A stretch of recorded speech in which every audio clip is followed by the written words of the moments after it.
Hai nakama, yuk kita bahas 5 alasan bounty Luffy berpotensi naik lagi setelah Egghead.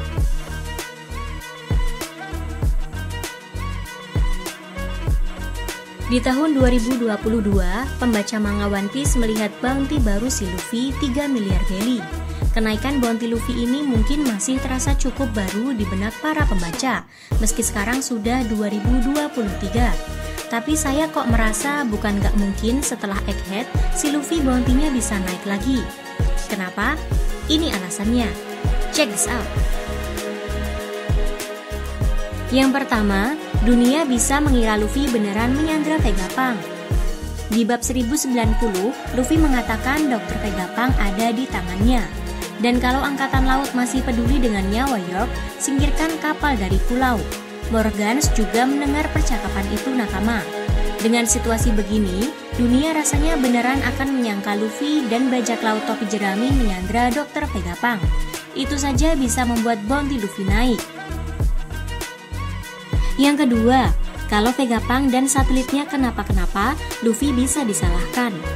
Belum tentu Vegapunk dan para satelitnya akan selamat dari Egghead. Jika benar Vegapunk atau satelitnya gugur, maka mudah bagi Gorosei untuk melimpahkan kesalahannya ke Luffy.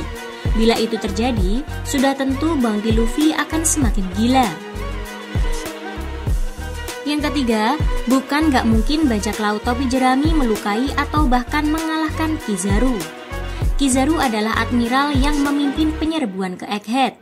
Bukan gak mungkin Luffy akan melukai atau menumbangkan Kizaru. Tumbangnya seorang admiral itu hal yang sangat langka. Jika Luffy bisa melakukan ini, maka bounty-nya berpotensi naik. Lanjut yang keempat, bukan gak mungkin Luffy atau bajak laut topi jerami akan menyerang Jay Garcia Saturn. Jay Garcia Saturn adalah seorang Gorosei. Kalau misalnya Luffy menyerang Saturn, itu akan dianggap sebagai dosa yang luar biasa oleh Gorosei. Bounty Luffy berpotensi akan dinaikkan besar-besaran jika itu terjadi nakama. Dan yang terakhir, kemungkinan besar Luffy akan bisa lolos dari Egghead. Tujuan bajak laut topi jerami saat ini adalah meloloskan diri dari Egghead menuju Elbaf. Kalau mereka berhasil, ini akan menjadi prestasi luar biasa. Ada banyak sekali kapal angkatan laut mengepung Egghead. Jika Luffy lolos dari kepungan ini, kejadian itu bakal sangat bikin malu angkatan laut. Nah, itu teori saya soal alasan bounty Luffy berpotensi naik lagi setelah Egghead. Gimana menurut kalian nakama? Sampaikan di kolom komentar ya. See ya!